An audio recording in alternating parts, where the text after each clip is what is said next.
Le parc de Walibi semble figé par le gel, mais aussi par le temps. Cela fait 3 mois maintenant que les lieux sont fermés au public.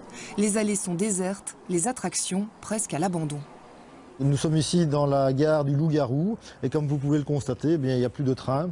Et donc le service de maintenance met à profit les 5 mois d'hivernage pour démonter les trains, les amener en atelier, faire la révision complète de ces trains avant de les remonter 3 semaines avant l'ouverture et homologation par un organisme de contrôle.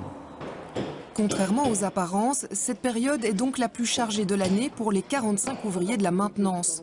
Tout comme les trains du Loup-Garou, chaque véhicule sera amené dans cet entrepôt où il passera un contrôle technique approfondi. Le train est désossé, démonté complètement jusqu'à la plus petite pièce, jusqu'à l'axe, jusqu'à la vis, jusqu'à la rondelle.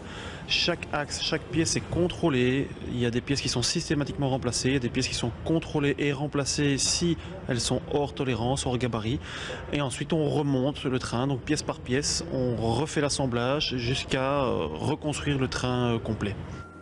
À l'autre bout du parc, c'est cette fois-ci le bruit des grues qui brise le silence presque religieux.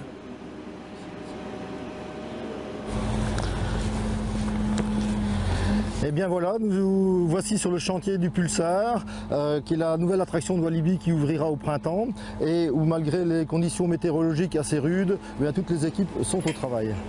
Il faut dire que ce chantier ne peut pas avancer durant l'ouverture du parc. Le temps est donc compté pour tous les ouvriers. Si certains doivent rester dehors, d'autres ont par contre plus de chance. Quand les températures sont négatives, les électriciens sont clairement les mieux lotis. La semaine prochaine, nous achevons le montage mécanique. Quelques chiffres, il y a 600 tonnes d'acier à installer. Au total, il y aura eu plus de 50 000 heures de chantier.